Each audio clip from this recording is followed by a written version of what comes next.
Hey guys, this is Ashley, Kang for Horizon Esports. This content has been brought to you by U.GG and I'm joined by Raz, the LPL caster, live at the 2019 Mid-Season Invitational.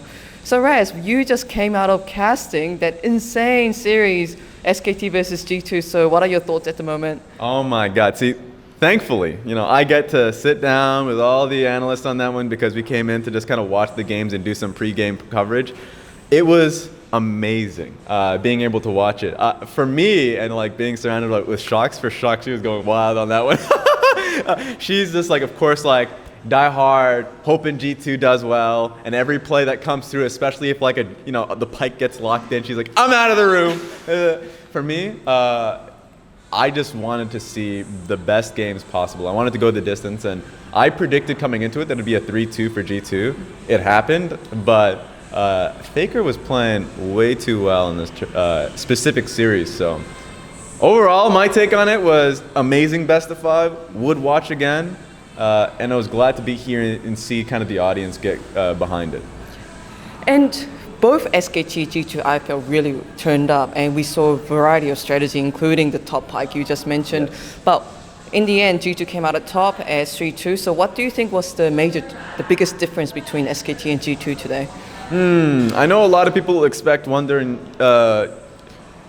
and specifically, I think their solo laners are the people who often come out and outputs incredible performances. Caps once again played exceptionally going up against Faker, but to me the difference was Jankos, because at times throughout the entire series he was behind an experienced Clid, but he was smart enough to recognize that he needed to upset tempo, find a way to like either get a gank towards bot side or try and jump Clid in rotation.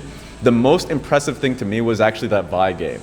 The Vi game when he was on Sejuani and he was consistently matching Clid, that was crucial to me in the series for G2 to be able to come out on top. So I think the solo lanes played as well as I expected, and I think the difference makers needed to be specifically Jankos, and he came out on top. He played really well. Another thing that I noticed about G2 throughout this tournament is they're having fun, they like to try out the creative teams. Yes. Like there is I'm enjoying this tournament vibe coming from G2 when we see their faces on the screen when we talk to them post-match interviews. Do you think that kind of mindset has helped G2's performance throughout this tournament in any way? 1,000%, especially when they're going up against tough opponents. You don't go through an entire best of 5 and at least have some bit of second guessing yourself on certain picks, certain strategies. Throughout an entire event, I'm telling you, every team up until this point have looked back at their drafting or style and said, we need to change something. Change the picks, go standard, or for Flashwell's example, go a little bit more wild, right? And for me, G2's been the team that said, actually, I know we're getting flamed consistently on social media and everything that casters are saying, second guessing the pike in particular and looking towards Vayne. But you're hearing even the coach, Grabs is the one coming out and trolling his own, coming out on social media and saying, that draft is on me, right? Or saying as if I don't troll draft, then we're okay. The reason why I'm pointing that out is because going through group stage, I thought the one who's actually been trolling the draft more frequently was Zephyr. In 2 of those games that that it wasn't working out so well for them, the first game versus G2 when they pick out full scaling, the last game versus Invictus, not the first game versus Invictus Gaming when they had that Tarek and Sona one. So my point is, I think for the attitude of the team, including the coach, that works so well in a long best of 5, which going into the Team Liquid series is going to mean the difference. And speaking of attitude and also upsets in best of 5 series, I have to talk about that IG versus Team Liquid series that only happened yesterday. Yeah. It was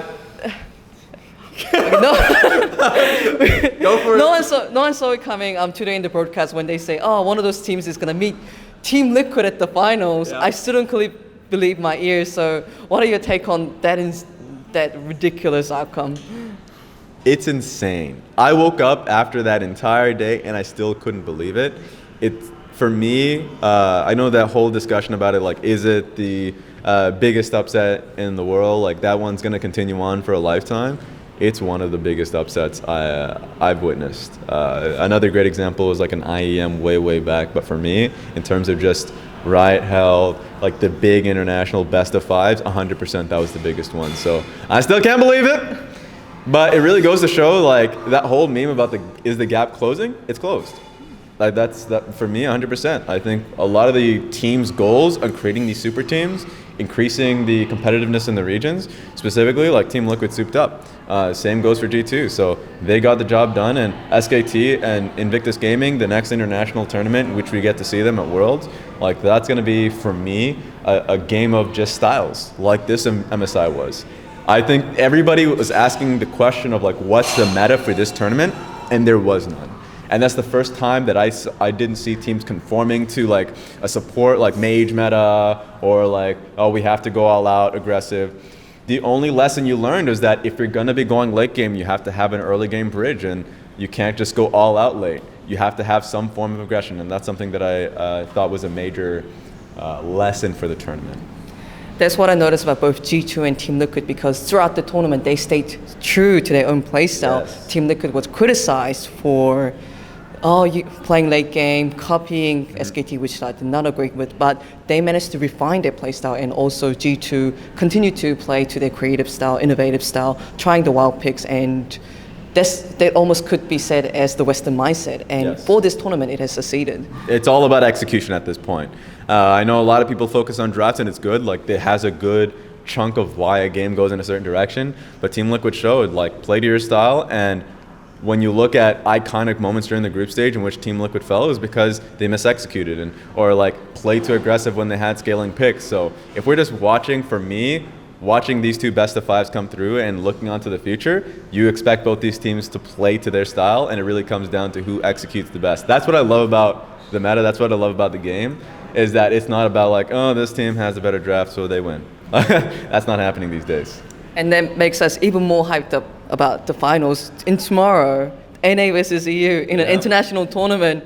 G2 versus Team Liquid. And my final question is, what are your predictions? Oh my God. I was close to flip-flopping on the G2 versus SKT one. I remain firm on 3-2 versus G2. I mean, that G2 would pick it up. I think that Team Liquid is going to get the win. I think it's going to be a close series. I still think it goes the distance for a Game 5. I think these two teams have a very strong mental, but the difference maker is going to be Core JJ for me. He has been the strongest, like the most impactful support I've seen in recent history. Like, for me, when I think about support players that go above and beyond and can really control a full series, I think Mata during the Samsung White days, right? And right now, I think Core JJ is just that. It was unfortunate we didn't get to see that in the group stages, but now we get to see what Core JJ looked like in domestic play. So it's kind of crazy that I'm just pointing out that one player, but Xmithy's playing on top of his game as well. I think everyone is going to be coming into this best of five playing really well. I think that Core JJ is just looking really great, securing bottom lane, and the team fights are looking good for Team Liquid, at least in their last series. Okay, we'll be looking forward to it. Nice. Yeah, and thank you so much for this interview after a long day, and we'll be looking forward to your analyst desk tomorrow. Yep, I'm going to be here same time. Okay, cool. Thank you. Thank you. And this was Ashley Kang for Horizon Esports, and I was joined by the lovely Raz from the LPL casting desk. For more League of Legends content, remember to check out Horizon YouTube, and please subscribe to our YouTube channel.